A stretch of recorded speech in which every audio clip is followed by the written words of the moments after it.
বিশ্বনবী হেলান দিয়ে বলেন, আলা উনাব্বিউকুম বি আকবারিল কাবায়ের, সবচেয়ে বড় কবিরা গুনাহ কোনটা তোমরা জানো নাকি?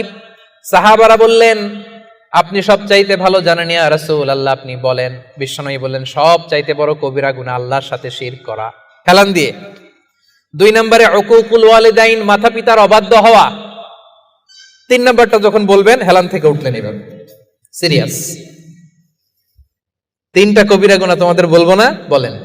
2টা বলছে হেলান দিয়ে, একটা হচ্ছে আল্লাহর সাথে শিরক করা, 2 নাম্বার হচ্ছে মাতা পিতার অবাধ্য হওয়া। 3 নম্বরটা যখন বলবেন, ওয়াকানা মুত্তাকিয়ান, তিনি হেলান দেওয়া ছিলেন, ফাজালাসা, সিরিয়াস হয়ে বসলেন। এরপরে বললেন, আলা ওয়া কওলু যুর, আলা ওয়া শাহাদাতু যুর, সাবধান, মিথ্যা বলো না, মিথ্যা সাক্ষী দিও না, মিথ্যা সাক্ষী দিও না, মিথ্যা সাক্ষী দিও না। বিষ্ণুবী বলতেই লাগলেন। কতবার যে বলছেন তার কোনো হিসাব নাই। কোন সুবহানাল্লাহ।